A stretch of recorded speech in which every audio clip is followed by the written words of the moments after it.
Hi, everyone. Good morning, good afternoon, good evening, depending on where you're joining in from, or if you're watching the recording. I am so excited for today's Spotlight series for the Green Marketing Academy. My name is Michelle Mather. I'm a fractional CMO and the founder of the Green Marketing Academy.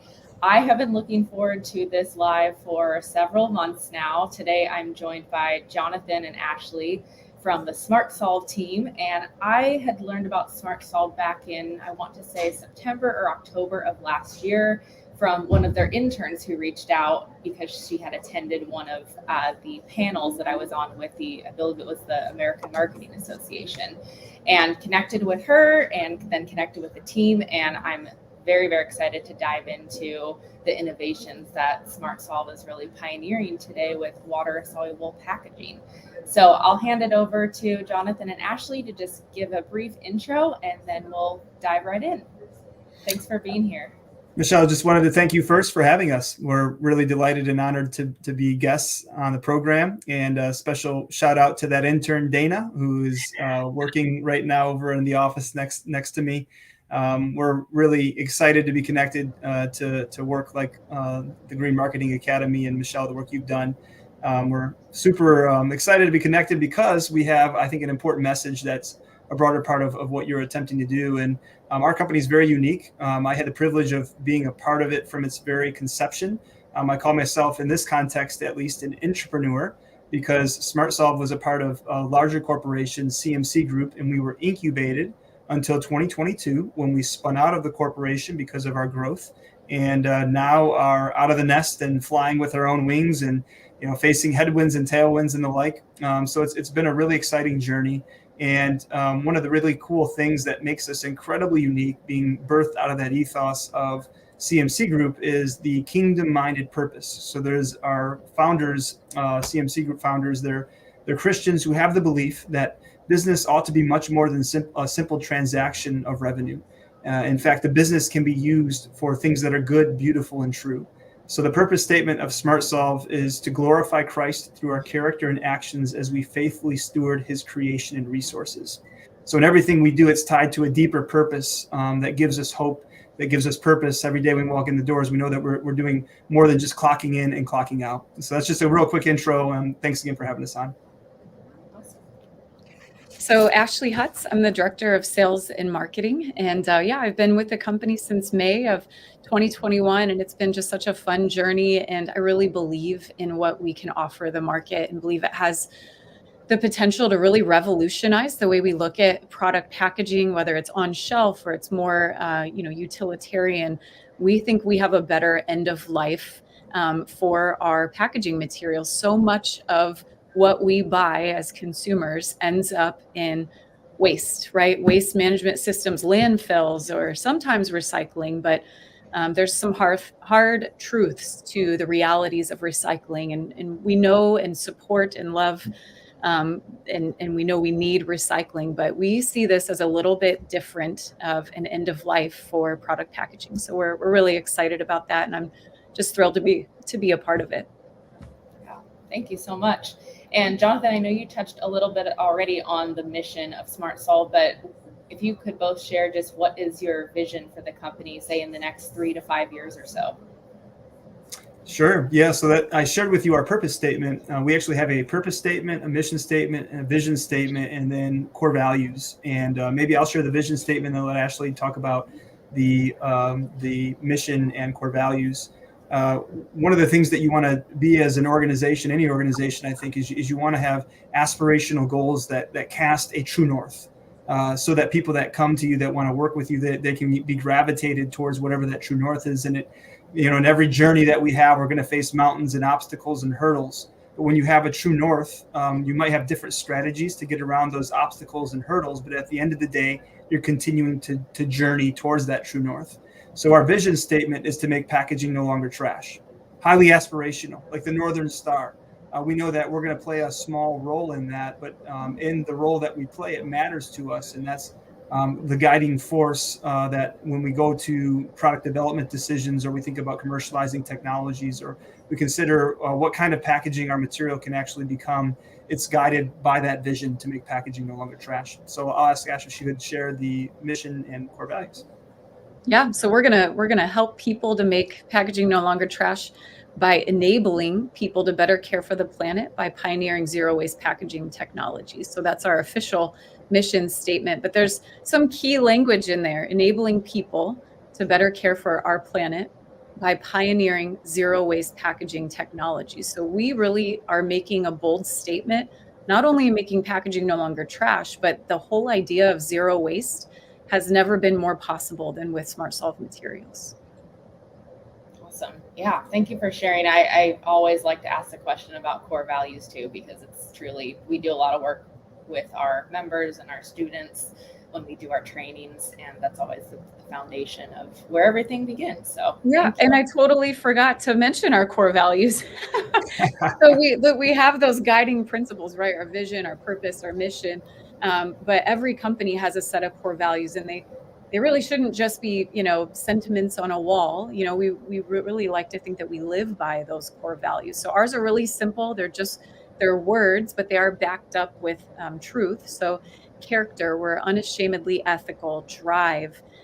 We have a bias for action, innovation. We give life to ideas.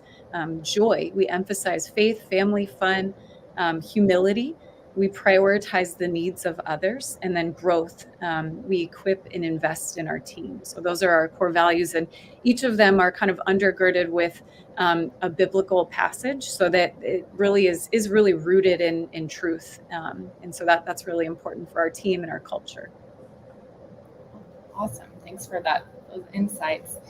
I will hand it over to you both to walk through just more of an overview of what SmartSolve offers. So let me get the slides added here and go ahead and take it away.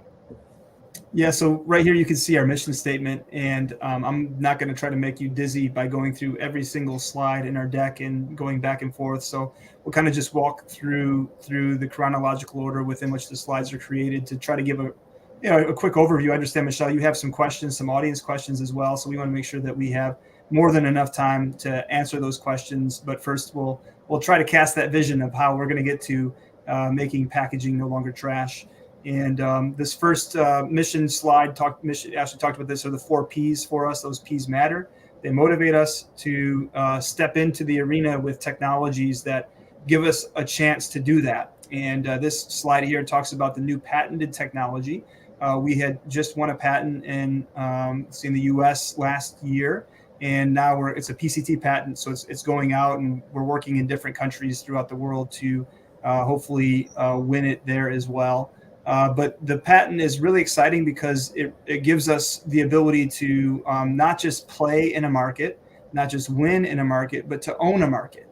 And one of our core values is humility, and we're humble enough to recognize that, look, we're not going to be the major players in the food packaging market. Like, there's way too many other packaging substrates out there that have pricing points that matter for people, or specific functionality that is necessary. We have a carve out that's going to allow us to play in an arena where our value add delivers not just a value proposition that measures the sustainability attributes of the material, so biodegradable, compostable, flushable, non-toxic, all of these things that we measure, but also something that helps with the value proposition of the bottom line, marketing. We've had companies that have gone viral when they put our technology on social media, 5 million views in 24 hours. So to create the magical experience of seeing that packaging dissipate before your eyes adds a benefit to the company that's buying from us, because now the packaging is more than just a simple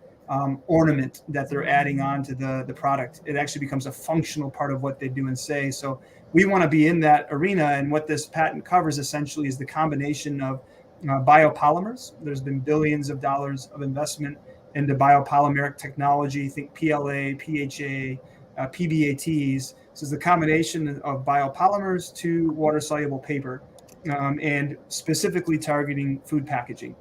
So that, in a nutshell, is that patented technology. But I do think I skipped some of the key slides that go ahead of the mission statement that will help us do a quick overview. So let me go back a little bit. And again, pardon me for hopefully not making you too dizzy. We talked about how we were birthed out of CMC Group. This is SmartSolve's original brand, the OG version of our logo in 2016. And then 2022, we spun out, and 2023 is the new logo. Ashley, is there anything you wanted to comment on that logo transition from an aspirational vantage point that might be of interest? I think for us, it was really kind of bringing the colors back to a little bit more of earth tones, and really our materials are bio-based, biodegradable. And so a lot of that is really kind of mimicking that in the shape. So the idea of land and ocean, and however you dispose of our materials, whether it's down the drain, or you choose to, compost them, or however, we feel like this icon really kind of represents the flexible nature of our materials. Great. So as we go down, this is a deck. I think I don't have video animation, but if you go to our website at smartsolve.com, you can see this animation live, and you'll see what happens with water-soluble paper when it hits the water. It doesn't actually dissolve. Water-soluble paper is not like PVOH or other substrates that dissolve in water. It actually disperses. So the analogy we often use to understand it is it's like a chain link fence that's interconnected, and the little locks that are in each chain link are unlocked by H2O. So when water comes, it separates those chain links into much smaller links that in some cases aren't even visible to the eye. And then it reorients itself in whatever environment it lands and is biodegraded. It's consumed by the microorganisms that exist. And we've done a ton of research and investigation to confirm the nature of the toxicity of the materials, or non-toxicity of the materials. So just a note on that. If you want to see that, that's at smartsolve.com. Today, we have three primary product categories. We have face stock, label stock, and pouch stock. And each of those have different iterations, but I'll let Ashley give a real quick overview of that. Yeah, so face stock is, we have it in different thicknesses. It is really just water-soluble paper. So we see ourselves as a raw material supplier. Our materials are in roll form, and there's different thicknesses, but we've seen really unique applications for this material, even a water-soluble wrapping paper. We've seen people use it in a lot of different configurations. We sell to businesses who are creating new products with it. You can imagine it even replacing, a standard belly band on any of your packaging that's out there. So there's a lot of really unique advertising and promotion, applications for just the face alone.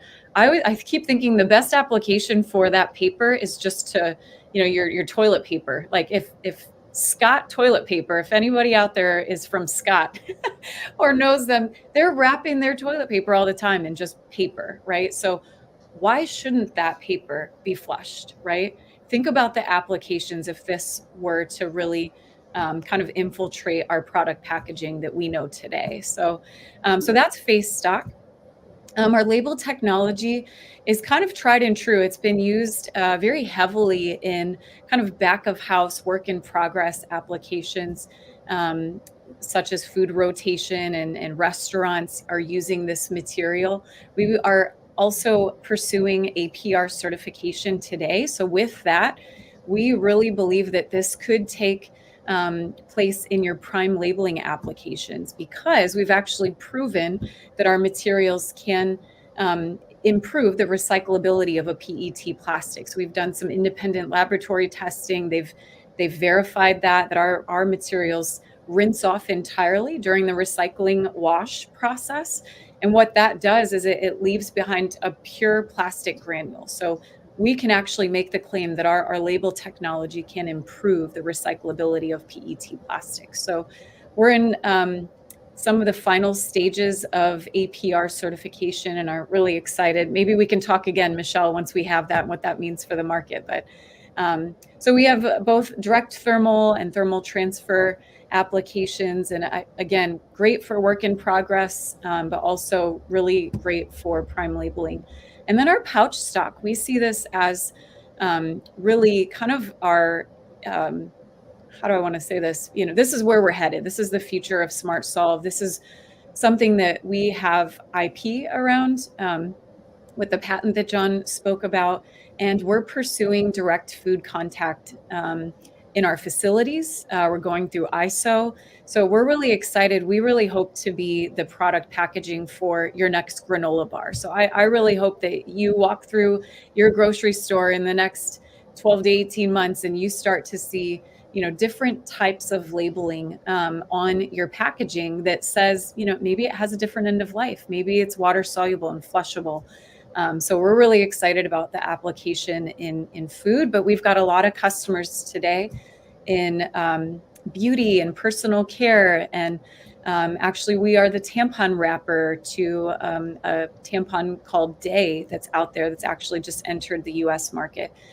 So a lot of really unique applications also in cleaning, both industrial and home cleaning products. So the only plug I would add is we learn a lot from our customers. So we have an Amazon store with a number of products that we sell, and one of the most common SKUs, we sell probably 1 million plus sheets a year, is of just our standard face water soluble paper. And then in the comments section, we love learning from the customers we have as to ways that they're using this material. Highly innovative, highly aspirational, and some of the stories are pretty motivational as well. So just a quick plug for that, as well as one way that we learn is through our customers' usage of the materials. And then Michelle, maybe just a couple more slides before we get back to some of the questions I think you have. Sure. Ashley covered this, so I won't go into detail, besides noting that one of the unique value propositions of our label material is that we have IP is not just patents that you file, it's also trade secrets. It's creating freedom to operate. What is the landscape analysis that you need to operate in a specific market? So as a small company, we've emphasized a lot of resources in making sure that we had not just the freedom to operate, but also that we could deliver innovation that matters. And our adhesive is a trade secret that gives an industry best 12-month shelf life. We're not aware of any other water soluble pressure sensitive adhesive in the world that has that shelf life.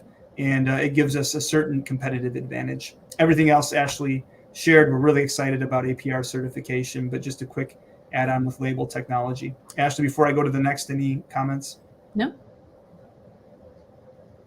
Okay, and then this is, I think the note she made, we're targeting snack packaging.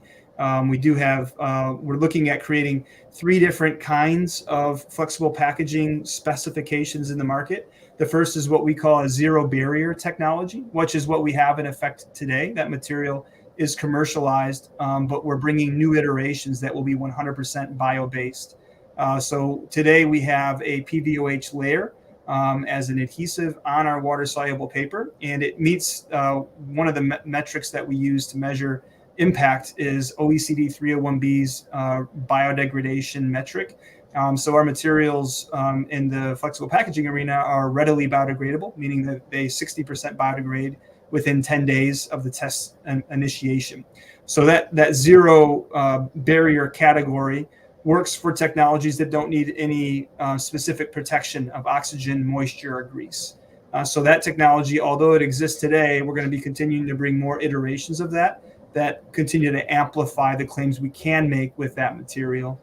The next is going to be a low barrier technology that's going to have some oxygen and some moisture. Will still possess a decent amount of solubility, which will allow it to function with some, hopefully some quick granola-like packaging that Ashley mentioned, with the certifications that will allow the customer to know that it's drain safe. So if you put it down your sink, or if you flush it, or you put it down your drain, or if you put it in your compost pile, all of those applications function with the certifications behind it. And then the final category is what we call our medium barrier. And we're becoming experts quickly at what's called IWSFG, a certification for flushability. This is where we're doing research right now to understand what's the greatest barrier we can add without compromising the ability to claim flushability. And flushability for us is just like a proxy. It's for drain safe, whether or not you can put it down the drain of your sink. So we're measuring that, and the medium barrier will allow us to get into food categories that will require protection in order for shelf life, or in order to possess freshness of the contents. So just a quick note on flexible packaging, and then I think I will end with kind of just a quick outline. We're going to get into this a little later, but one of the major motivators for us are the plastics that are pervasive in the ocean. And when we talk about the SDGs, this is one thing that we look at. The Ellen MacArthur Foundation estimates that by 2050, there will be more plastic in the ocean and the ocean surface than there will be fish. So we recognize that as a major threat to the planet, a major threat to humankind, since 50% of the world's oxygen comes from our oceans. So the more that we can innovate materials that get into these packaging arenas where there's leakage or where there are situations of packaging that inevitably find their way through waste streams into our waterways, that's where we know that we're delivering an environmental bottom line in addition to the other bottom lines that we've already referred to. Ashley, I'll give you the final word, and then we'll take it back to Michelle to see if she has the questions ready. Yeah, I don't think I have anything to add to that. Michelle, you take it away. Yeah, thank you so much. Just a few key takeaways on my end. Thank you, one, for explaining the story behind the logo. As someone with a background in branding, I always find that really interesting, and not everyone shares that. So I love that was touched upon. And then the second was you talked a lot about just the different methods of disposal, and we had some questions around that, so I don't think we need to spend too much time there. If the audience, if you're watching live, have any other questions, please pop them in the comments. I see a couple that are coming through right now, but I have a couple more questions for the team, and then we'll go ahead and circle back and answer some of the questions that are coming in from the audience. So Jonathan, you touched on this a bit. My question was, which of the UN Sustainable Development Goals is your company primarily focused on? And you provided explanation behind one or two just now, but any additional notes you wanted to add there? Yeah, so I'd say we're really focused on number 14, which is conserving the oceans. And there's multiple, I think in that SDG, there's multiple facets to conserving the ocean, but ours is truly in replacing plastic materials that are so-called forever plastics that won't biodegrade for 1,000 years. We want to find applications where our materials can be used in a manner that eliminates that concern. And frankly, the places where this most often happens are more in the less developed category, where they don't have waste management systems or recycling systems. One slide that I'll show you real quick to substantiate some of our concerns with this. Sorry, bear with me a second as I bring this slide up. There's actually maybe two quick slides I'll show one more time.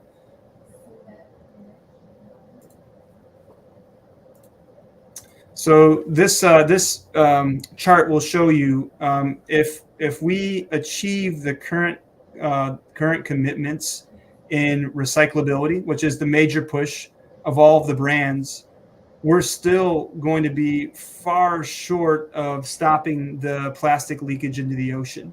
By 2040, we're expecting there to be between 25 and 30 million metric tons. So we know that recycling is not sufficient. It's important, it's part of the story, but we need to have additional strategies for diverting, capturing, stopping, replacing plastics that are going to leak into the ocean. And the chart below this gives us a visual as to how all of those materials are coming through and getting into our waterways. So as you can see, about 174 million tons is landfilled, 87 incinerated, the rest collected for recycling. And then you have kind of the secondary plastics market as well as a part of that. But everything else is mismanaged or littered. And that's where we see our technology stepping in specifically to that sustainability development goal from the UN. And hopefully with the work that we continue to continue to leverage with companies throughout the world, there will be applications in places where our packaging can be an immediate replacement. Imagine a salt packet that's currently coated with a plastic that's not going to degrade for a while. Could we use a water-soluble salt packet that ends up in the ocean and goes away? I think that's the ultimate vision, so that the consumer themselves, they won't have to worry about the concern of where will this end up if it blows out of the trash can. They know it's going to end up fully biodegraded. Wow. Yeah, I spend a lot of time researching and looking at statistics, and I find that those that are central around the ocean are the most eye-opening to me. I mean, there's so many environmental concerns out there with deforestation and ocean pollution, but yeah, thanks for showing that visual to really illustrate, what what difference SmartSolve is aiming to make. My other key takeaway that I wanted to share is I work with a lot of beauty brands, CPG brands, and it's fantastic to see even the label technology that you're developing, because I am that person at my sink that's trying to scrape off the label before I put it in the recycling, whether it's a glass jar or whatnot. But that's fantastic to just have that adhesive sort of dissipate or dissolve. If we can give a second life to a product, that's the true definition of circularity, right? Is like that whole idea of upcycling. Can we create things that last longer? Can we give it another life that wasn't originally intended for that? So if my jar of jelly could actually become my flower vase on my table, like how great is that? So. Yeah, definitely. One more question that I have for both of you is, what do you feel like is the greatest impact that your roles have on encouraging more sustainable marketing practices for businesses, consumers? You can explain either or both sides. I can take a first stab at this, John. Maybe you can fill in, but our brand promise is truth in green packaging. So everything that we claim, we're going to back that up with proper testing and certifications. We are legitimizing the claims that we make. One of I think the biggest disservices that brands are doing to themselves and just in marketing in general is this whole idea of greenwashing. It could be out of pure ignorance. It could be, some other motivation. But whatever it is, I think we really have to be honest with what is the end of life? What can you claim? What should you claim? What should you not?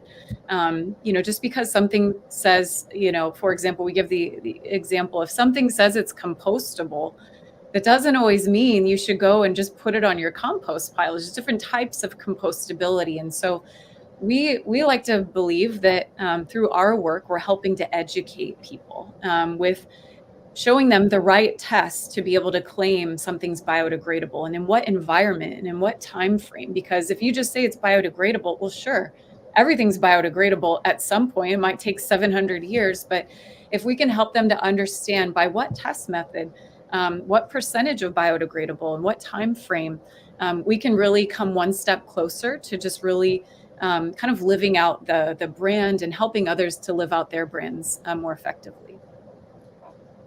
I think she nailed that. I would just only add the fact that it really matters to us that we stay true to the vision of that brand promise internally and externally. And sometimes that means we have to make really tough decisions on product development because there could be a functional material that would help advantage our material, whether that's to a cost down to make it more affordable, or through some added element that makes it more processable and from an operational vantage point that we have to say no to. So it takes a lot of discipline, and it takes really having that true north vision that we talked about to give yourself the parameters necessary to stay on that journey. And that's not an easy thing to do, but we're committed to it. And that's why we documented it as a brand promise. And notably, we all fall short. One of the core verses of my life is the recognition that we've all fallen short of the glory of God. So our team has opportunities to be accountable through one-page business planning and through meetings with managers to ensure that we're executing our metrics and staying true to those things. And when we mess up, let's acknowledge it and let's iterate, fix, and go back to the drawing board. Yeah, absolutely. The education piece is huge with packaging overall, because as you are working with global brands and global customers, Ashley touched on this already, but it's not as simple as saying this is recyclable or this is compostable. It's the education piece behind it of how do you work with that brand to develop messaging and communicate to their audience of what is the proper disposal method for this. So yeah, that is an advantage of working with SmartSolve. We talk with our customers and look at what claims are you trying to make. We partner with them, come alongside of them and say, yep, you can say that. Don't you dare say that. Yes. Because you want to be very truthful and transparent. Yeah, absolutely. We have a couple questions from the audience. I think we have time for maybe 3. I'll start with one that got sent in before our event. How long does it take for your packaging to he wrote dissolve, but as we've learned in your presentation, it's more of dispel. So if you could speak to that, and he mentioned while a video showed it breaking down faster with agitation, is it likely that people will always spend the time doing so? Yeah, that's a great question, and one that we deal with regularly. So it really depends upon the specification that's being used. So with label technology, which goes into a dishwasher, in less than 30 seconds, that material has to be off that whatever the plate or dish or whatever it's being used on. There's been a lot of work in the back end of restaurants to, for more sustainable purposes, reduce the amount of water that's being used in those processes. So we have to have a high level of dissolution on our label technology. And one note, Michelle, is the paper itself, water-soluble paper doesn't dissolve, it disperses, but the adhesives we use, some of them do dissolve. So it's kind of a mixed combination of both depending upon the specific application. But it varies because like we just mentioned, we're also now getting into barrier technology. It's going to take the barrier technology specs quite a bit of time to actually break apart, dissolve, or fully disperse. And what the IWSFG does is it gives us a really good proxy for identifying the speed with which a material must disperse in order to make that claim. And the IWSFG test is really simple. You put the material in water, and then it's going to shake and create some minimum amount of agitation. And after a specific period of time, if that material, because think of like toilet paper doesn't dissolve, right? It breaks apart. Same thing with so-called flushable wipes. The flushable wipes have to break apart to a specific quantity or size in order to be deemed as truly flushable. So that gives us a good metric and target for being able to make the claim flushable or drain safe. But there are applications where we have customers that need immediate dispersion and need immediate functionality of the material. And that's where we drive them towards like our existing portfolio of pouch stock, which is what we call our 2X15. So that's going to go away really fast. Within 10 to 15 seconds, you're going to see it starting to work pretty quickly. And if depending upon the temperature of the water, the higher the temperature of the water, and the more movement of the water, the more agitation, the faster that's going to go away. Whoever asked the question, we encourage you to check out some of the Amazon specifications, and we have sample packets as well if someone wants to try them out. Awesome. Yeah, thanks, Andre, for he's been very involved and was excited to attend the live today. So he sent in quite a few questions, many of which you've answered already. So thanks, Andre. We appreciate it. A very, very in-depth explanation for all of that. It's great to see, different ranges and different ways that you're working on that. These questions are from Rebecca. Hey, Rebecca, thanks for joining us. She asks, one, what are some of the biggest misconceptions about packaging? And I know we touched on this a little, but any others you would like to dispel? And then I'll save for a second question for right after. I guess my thought is, I think we really need to be honest with ourselves about product end of life. And I think one thing that's really unique about SmartSolve is that we're really starting, when you leverage our materials, you're kind of starting with the end of life in mind already. And so we're thinking about that. We have the testing for that. And so a lot of times I would just say that the end of life seems to be a little bit of an afterthought, and you're really bringing that to the forefront of your product design when you think about leveraging our packaging. And so just one thing to consider. And then the other thing is, a lot of brands are making major commitments. John showed the slide. Even if we were to meet those commitments, and I know a lot of brands are having a tough time, there's certain mandates, for your product to be on shelf, even at these retail box stores, they're starting to, put out mandates that the product has to be 100% recyclable or whatever these are. And so there's a lot of industry out there that's kind of scrambling and looking for solutions. And I think the challenge with the mandate of 100% recyclable is certainly there. Sometimes this stuff is just really hard. Is there a spring-loaded nozzle that can be 100% recyclable? It's just, these things are difficult. But I think it's really coming to terms with the harsh reality of recycling. Again, we are advocates for recycling. We recycle here.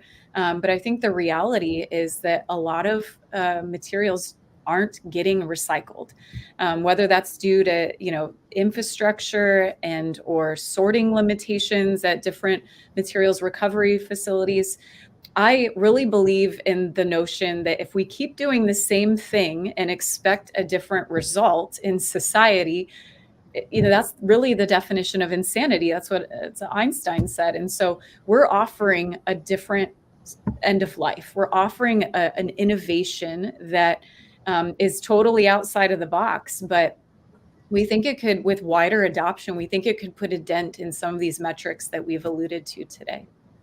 Yeah, fantastic. And then second question was, and I love this one because it pertains to marketing, which channels have been providing the best results for your marketing? Social media. I know you mentioned earlier, Jonathan, about some posts from your customers going viral, but your Amazon store, SEO, what does that kind of look like for you? Well, I can jump in here, and John, please feel free to fill in. But we have found that thought leadership is really helpful. There's a lot of chatter in the industry, and as John would say, we don't necessarily want to be kind of generalists out there. We see ourselves as specialists. So we're going to comment on that chatter, and we're going to bring it back to how we think our materials play a part in the solution. We know we're not fully, not the solution. We're just one piece of the puzzle. But so I think thought leadership and helping people to understand the opportunity with our materials has been really helpful. Organic search traffic, really just trying to put yourselves, put your customer hat on, put yourselves in your customer's shoes. What are they trying to solve? Where are they going to try to solve that? A lot of times, one of the first things we do in today's society is we just Google things, right? Like, what can I find from a simple Google search? So really having our content show up in a Google snippet, or, really making sure that if there's something out there that we should be commenting on and talking about, that we're doing that. So we have put focus on that. So we have a PhD chemist, and he's starting to write content. We have a content writer. We have a marketing coordinator. And so I would say that's one piece of it. Just having your brand kind of be where your audience is. I think it's really helpful that our materials are on Amazon, because we do support, our materials do kind of support some of those smaller do-it-yourself crafting, or, small businesses that are making things with our materials. So we do like to see that. But yeah, and then being present at shows where we can meet people and really demonstrate how kind of magical our materials are. It's really fun. We like to think we have kind of a fun booth, right? So people come up and they're like, wait, you're dissolving your packaging? I feel like I'm doing a magic trick, but it's fun, it's engaging, and just gives a really unique opportunity for dialogue. Yeah, Michelle, I just add what was one of the greatest opportunities and one of the greatest assets of SmartSolve was that we had such a unique innovative material that out of the box, our problem wasn't getting leads. Our problem was, how do we qualify those leads? Mm-hmm. We have customers that we started with 5-6 years ago. We're still working with them on their first project. So it can take an incredibly long time, because our materials have been viewed in many ways as something that's innovative or IP derived. So sometimes we're at the very front end of the cycle of the R&D landscape, and it's been challenging for us to recognize and qualify those leads. So our greatest strength out of the gate was the nature of our material being so innovative as it was, but it also became a great weakness, because if we depend wholly on the reactive approach of these leads, we atrophy the necessary muscles a business must have to go out and pursue leads in the market segment that you're trying to win. So this last year has been really a shift of going from reactive sales engagement and marketing engagement. Marketing is a little less reactive. We had more proactive content, but becoming very proactive on both fronts, so that we can not only lean into the market where we're trying to take our materials and technology, but also have the force behind it to generate the kinds of context that are going to lead to the conversion of those sales and the materials into sales. Amazing. Yes. And this is precisely why I host a container like this, is for thought leadership. So I can host guests like you both and just spread awareness around all these really exciting innovations. And I can't wait to visit your booth at a future show. I love a fun booth and one that's very hands-on. So I'm already mind blown just seeing, a video of this happening, but in person, it's just going to amplify that impression. So my final question before we close out, and I know we'll have probably more questions coming through in the comments once the recording is posted, but can you tell us how, as an audience or as followers of SmartSolve, that we can best support you and get connected and stay in touch with you? Ashley, you want to answer that? Yeah. So we're getting ready to launch a new website next month. So we're excited about that. So please visit our website. Please follow us on LinkedIn, all of the Instagram. We have an Instagram profile as well. So follow us and like our content and jump onto our website. So that would be great. Awesome. Anything to add, Jonathan? Well, just thanks again for having us on. We're honored and delighted to be part of your show. We recognize with our core value of humility, which we referred to a couple of times, that the only value we add is if we're helping our customer achieve whatever their goal or ambition is. This is why we say we're not the star of the show, right? We're not Luke Skywalker who's taking down Darth Vader. We're more like Yoda, or we're trying to be like Yoda. We're trying to make sure that we give the right advice and resources and counsel in order for the customer to accomplish their dream. So in the same way on this program, we hope that any of the advice or counsel we had is helpful as you navigate the challenges you face in your business. And we have such an amazing, warm, and engaging team that if we can be of support as you try to wrestle with a sustainability issue, or if you have a question about running a startup business that's in the packaging technology sphere, I know any of us would be more than willing to dialogue and do what we can to assist you. So thanks to Michelle and thanks to the audience. It's been an honor to be on today. Yeah, likewise. Thank you so much for coming on and sharing all the exciting things that SmartSolve is up to. And I cannot wait to see even where you are all a year from now. Thank you to everyone who joined. I will put the link to join our email newsletter for the Green Marketing Academy in the comments. So you can head to that and join our list if you'd like to attend future events. Our next Spotlight series will be on March 12th, and that will be with Charlie Martin with the Anti-Greenwash Charter. So we'll continue that conversation of how do we, again, educate businesses and consumers on whether it's unintentional or intentional greenwashing and shift that focus. The Green Marketing Academy, you can check us out on LinkedIn or on our website as well. We provide training and education on how to adopt more sustainable marketing practices for both individuals and teams. So thanks for joining us, and we'll see you again next month, and take care. Thank you. Bye.